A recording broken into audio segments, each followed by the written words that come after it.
You don't have a camera problem. You have a low self-esteem problem. The real reason why you don't want to get on camera is because you do not like the sound of your own voice. It is not familiar to you, right?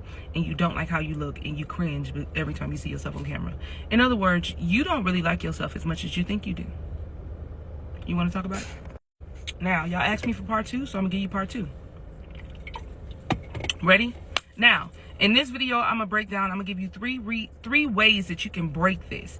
And let me make this very clear. This is about to be uncomfortable. I need you to understand that this is going to be very uncomfortable because you do not like the sound of your own voice. So we have to get you to like the sound of your own voice. We have to get you used to seeing yourself on camera. Okay? Now, first things first. First thing I'm going to tell you to do is exposure therapy. You ain't going to like it. You're not going to fucking like it. Exposure therapy is how we're going to... This is what we would call in psychology gradual desensitization. Okay, what does this look like? So the first step is you're going to record yourself without watching it. You're going to record a video and you're not going to watch it. You're just going to talk for 30 seconds to 1 minute and put your phone away. Number 2 thing is you're going to record again, but only listen to the audio. You're not going to watch the video. And I need you to repeat both of these things until they feel normal. That's how you're going to get used to the sound of your own voice. That's the first thing I want you. This is exposure therapy. You're not going to like it, but it works. Okay, let's go to number 2. The next thing you're going to do is reframe your negative thoughts. This is cognitive reframing. What does this mean for you, and what do I want you to do? Well, I'm about to tell you. I need you to write down every negative thought around how you feel about your voice. So this may mean you may need to record yourself and listen, and I need you to write down every thought that you hear yourself say negatively about yourself or your voice when you see it. Not when you see it, when you hear it, when you freaking hear it. You knew what I meant. Example of this is I sound weird, or my voice is too deep, or I just don't like the way, that little squeal. I need you to reframe it, right? So in versus you saying, oh, I sound weird, I need you to say, my voice is very unique, right? One of my biggest pet peeves was, I'm like, my voice is deep as hell. I sound like old boy now, right? And I had to realize that because I associated me having a deep voice and strong facial features, I'm like, they gonna think I'm a dude, okay? I had to fall in love not only with my face structure. This may sound crazy, but I thought my nose was too big for my face. I thought I had a dude nose. I didn't like my jawline. I didn't like the structure of my face, let alone my voice, because my voice is deep and I got a strong ass facial features that didn't look feminine to me. So I had to get used to looking at myself and listening to myself, and eventually over time, it's not a big deal for me no more. Like, I don't really care, right? Like, I look at myself and I see a woman, but there was a point in time where I was like, they gonna be asking me all type of questions. Are those really your kids? Crazy stuff. This is going to train your brain to get used to self-criticism to the point where you won't respond to it in the way or in the manner that you have been responding to it.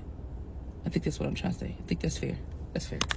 And the third and final thing, and the tip that I'm gonna give y'all, you ain't gonna like this one either, is I need you to heal that inner child so that this perception of you can flourish. Like, so that you can rewire the perception that you have of yourself right now. Because the perception that you have of yourself started way back when.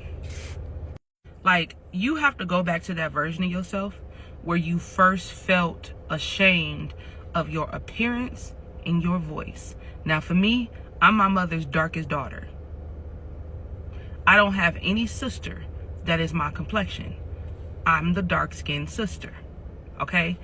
Growing up with lighter skin, peanut butter and above, right, toned sisters was very difficult for me because people always noticed how dark I was compared to my sisters, right? So when it came to my appearance, I noticed very fast and very early on that I didn't look like them. My hair wasn't the same texture as theirs. I just wasn't anything like them, right? And when it came to my voice is the deepest out of all of theirs. So not only do I have strong facial features, not only am I the darkest daughter my mom has, and my voice is deep. Was I supposed to be a boy? So my coping mechanism of choice was comparison. If I didn't look like my sisters, sound like my sisters, have the same skin tone, have the same hair texture, dress like them, then I wasn't enough. So I had to go back to that version of myself and heal and change the narrative, right?